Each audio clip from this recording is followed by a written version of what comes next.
welcome back to another video. I want to talk today about how you make a certain amount of money that you want to make. So for example, many people getting into real estate, and when I say getting into real estate, I mean people who are wanting to be real estate agents, not necessarily investors or wholesalers, but people who are wanting to be agents, entrepreneurs, self-employed, building real estate sales businesses.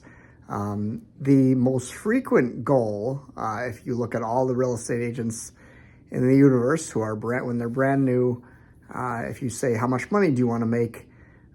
Most of them, I think, will say, I want to make $100,000. But regardless of the amount of money that you want to make per year as a real estate agent, there is a way to reverse. You have to work backwards and some people call that reverse engineering. You have to reverse engineer your goals if you want to have the best chance of being successful. And so what that means is you have to begin with the end in mind. And so if you want to make $100,000 a year, for example, you want to figure out, how many transactions that it's going to take to close a certain amount of volume. So let's just keep numbers very, very simple for a second. Let's say that each home that you sell is $100,000. And let's say that your average commission on each, is 3%. Let's just say 3%. It's probably a little less, but let's just say 3%. If your average commission is 3%, and you're selling $100,000 homes, well, for every $100,000 home you sell, you're going to get $3,000. So if you sell 20 homes, you multiply 20 times 3,000, and that's 60,000. If you sell, let's say, 33 homes times 3,000, that's 99,000. So let's just say 34 homes is going to put you over $100,000. Again, that's if you sell $100,000 homes. So that means that if you sell $200,000 homes, you would only have to sell 17 homes.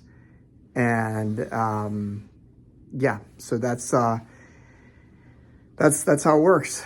So that's how you figure out like how many homes you need to sell. Then the other thing is when you're cold calling in real estate, like you have to figure out how many calls you need to make to get a certain number of contacts, how many contacts it takes to get an appointment, how many appointments it takes to get a signed buyer agency agreement or signed exclusive right to sell, meaning somebody's verbally putting in writing that they're going to work with you.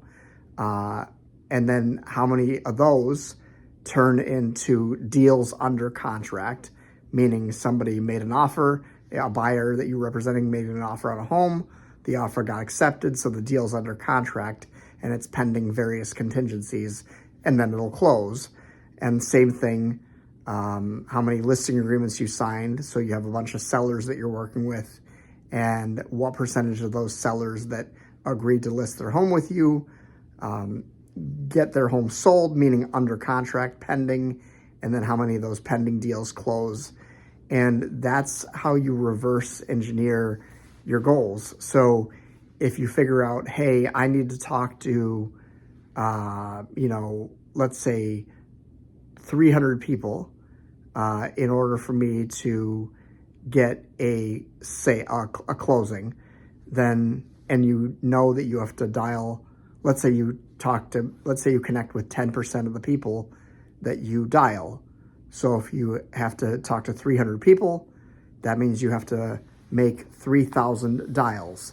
And the way that I do that, and the way that most real estate agents do that, dial that volume of calls, is with a dialer, which I have discussed before, various solutions like Mojo, RedX, Vulcan 7, Land Voice, espresso something or other. I don't remember exactly what all of them are. My favorite is Mojo, I think. For the price and the quality of the data, it's pretty decent. You could get some better data probably with some other, companies, but you can't beat them on price with the quality of the data, and the data is very good. So that's what you do. That's like, once you know how many people that you need to talk to close X amount of deals, at a certain point, you'll know how many people that you need to talk to on a daily basis. So, for example, like if I know that for every 250 people that I talk to, I'm going to get a closing. And that means that let's say I talk to 50 people per day, and and because of my role on a real estate sales team, I'm basically generating leads all day. That's my exclusive role.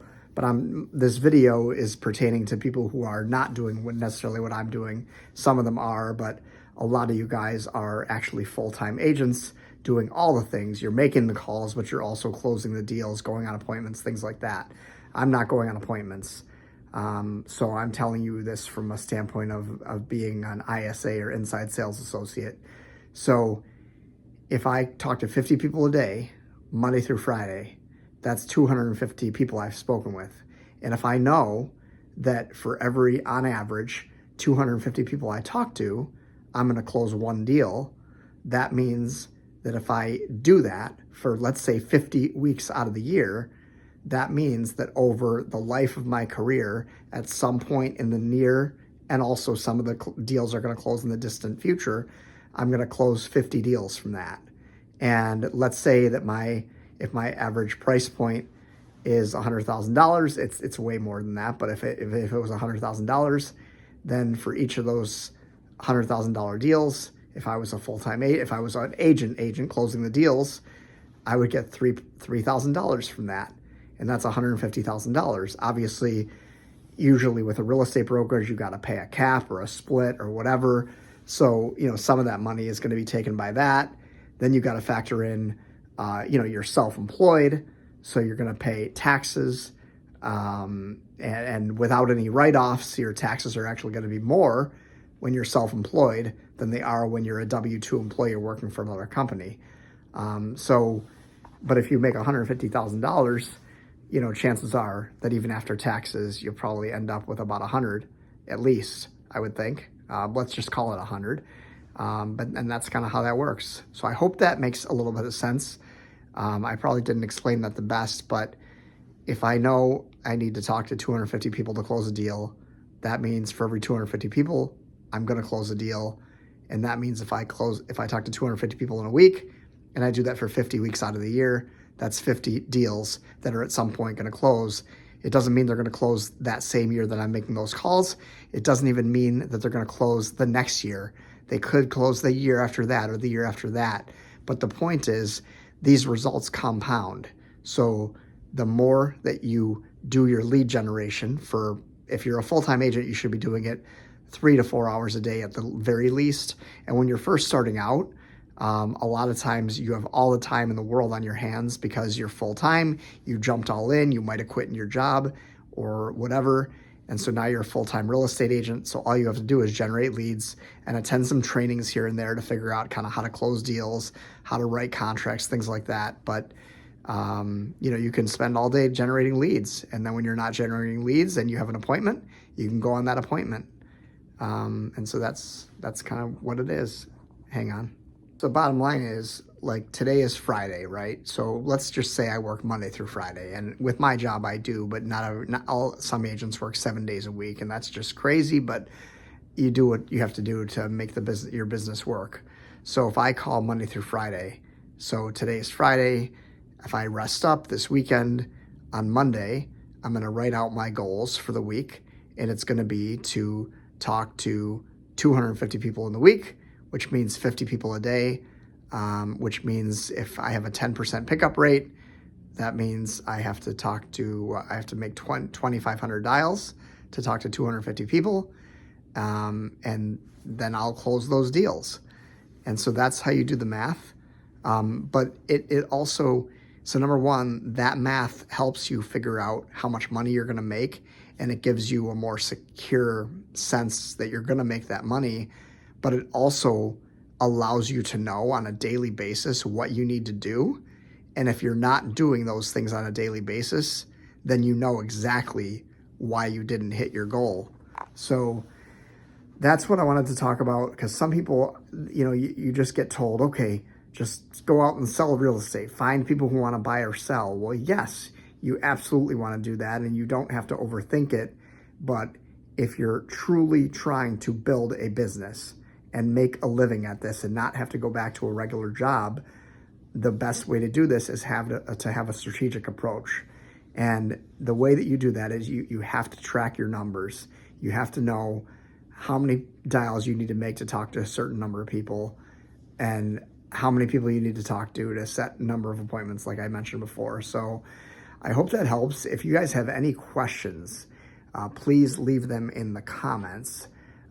This is kind of like just a video about reverse engineering your goals. And I probably didn't explain this the best. There's probably, people on YouTube that are explaining this stuff way better than I did. But that helps you once you have that plan, and you can literally plan out for like the year.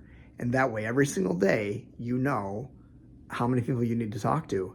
And then if you think about it, like, you could potentially even take some days off. Like, okay, let's say you plan to talk to 100 people in the week, and you got to 100 by day 3. Well, then you can either take Thursday or Friday off as far as lead generation, or maybe you can get ahead of the game by calling those other days. You really don't want to take days off. The last thing I'm going to say is this. Real estate in general, most real estate agents will tell you that real estate sales is a 90-day cycle, meaning the lead generation that you do today is going to pay off on average approximately 90 days. And that's really exciting, because you can literally almost predict that. Like, hey, I'm going to generate a bunch of leads today, and I'm going to get paid 90 days from today. But if you think about it, that also means that if you don't lead generate today, and this is the kicker, if you don't lead generate today, then you're basically saying 90 days from now, you don't want to get paid that day. You basically want to work for free.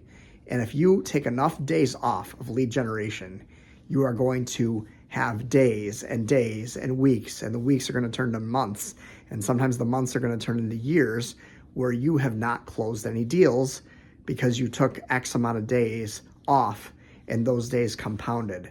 And when you are trying to be self-employed and make a business work, that is a very, very unfortunate circumstance. So I hope this video helps you not be that person. Like, subscribe, drop any questions in the comments, and feel free, if you have any insights to add, do that.